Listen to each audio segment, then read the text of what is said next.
Apakah Ananda Amira sudah siap? Insya Allah siap. Assalamualaikum warahmatullahi wabarakatuh. Waalaikumsalam warahmatullahi wabarakatuh. Alhamdulillah, alhamdulillahirabbil alamin. Wa bihi nasta'in ala umuri dunya waddin. Wassalatu wassalamu ala asrofil mursalin wa ala alihi wa sahbihi ajmain. Amma ba'du. Yang terhormat Bapak, Ibu, dan Dewan Juri yang saya hormati, segenap para peserta lomba yang kami banggakan, dan hadirin yang berbahagia. Perkenalkanlah saya menyampaikan pidato dengan tema pendidikan di era globalisasi. Puji syukur, marilah kita panjatkan kehadirat Allah Subhanahu wa Ta'ala, karena berkat kuasa, rahmat, dan hidayahnya hari ini kita dalam keadaan sehat walafiat. Semoga kita tergolong orang-orang yang dicintai oleh Allah Subhanahu wa Ta'ala. Hadirin yang berbahagia, di era globalisasi, di tengah perkembangan ilmu pengetahuan dan teknologi yang sangat luar biasa telah melahirkan tantangan dan gangguan tersendiri terhadap kepribadian seseorang, baik gaya hidup, perilaku, maupun pola pikir. Bahkan, eksis dunia maya pun tidak ketinggalan memberikan pengaruhnya. Sehingga di zaman ini, banyak generasi muda kita yang malas mengaji, malas beribadah, malas belajar. Bahkan, rasa hormat terhadap orang tua dan guru pun sudah mulai berkurang. Hadirin yang berbahagia, di zaman era globalisasi ini terjadi proses mendunia, di mana manusia bergerak menuju perkembangan teknologi, transportasi, dan komunikasi di seluruh penjuru dunia. Dengan adanya perkembangan globalisasi tersebut membawa dampak kehidupan bagi manusia, baik dampak positif maupun dampak negatif.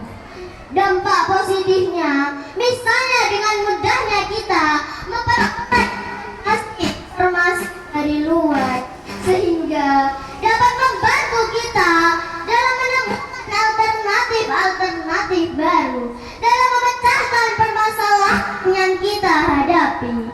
Bahkan dengan informasi tersebut dapat menambah ilmu pengetahuan kita serta membuka cakrawala pikiran kita.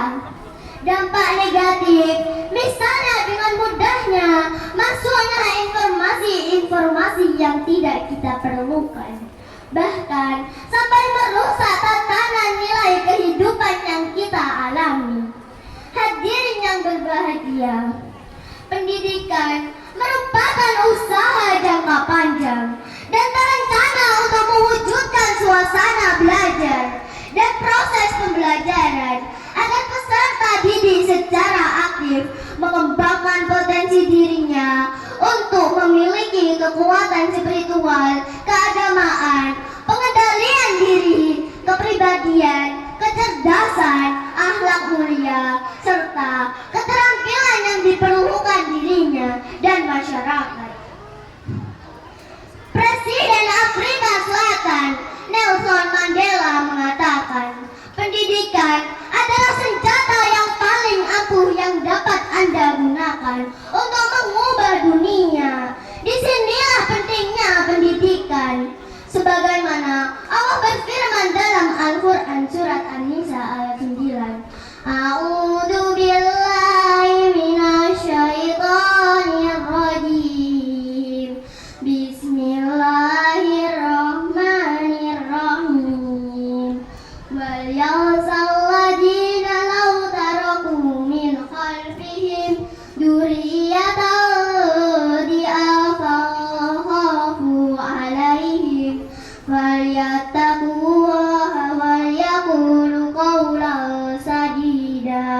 Artinya, dan hendaklah takut kepada Allah orang-orang sekiranya mereka meninggalkan keturunan yang lemah di belakang mereka, yang mereka khawatir terhadap kesejahteraannya.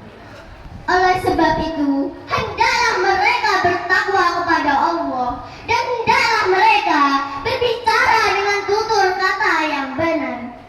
Hadirin yang berbahagia, ayat ini menggambarkan bahwa pendidikan bermula dari rumah, sebagaimana masing-masing bertanggung jawab atas pendidikan generasi penerusnya.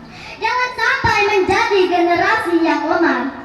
Peranan orang tua sangatlah besar sekali, sehingga mereka harus secara bersama-sama memberikan bekal kepada anak-anaknya.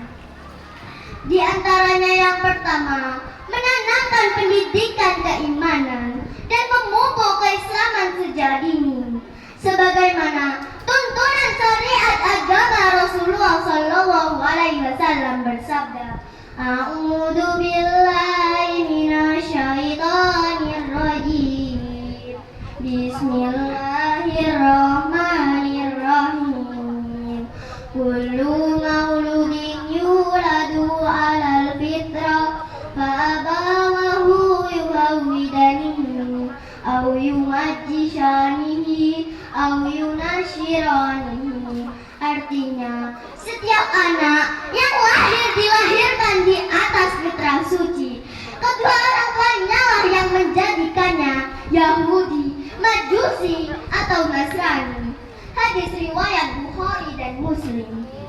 Yang kedua, didiklah mereka ilmu pengetahuan serta berilah mereka pemahaman atas dasar ilmu sendiri. Dengan ilmu akan terdiri dan bermoral, sebagaimana nasihat Ali bin Abi Thalib yang mengatakan, didiklah anakmu sesuai zamannya, karena mereka tidak hidup di zamanmu. Yang ketiga, bergaullah dengan orang yang soleh, agar bisa menteladani dan mencontoh kebaikannya, sehingga terhindar dari pergaulan yang negatif.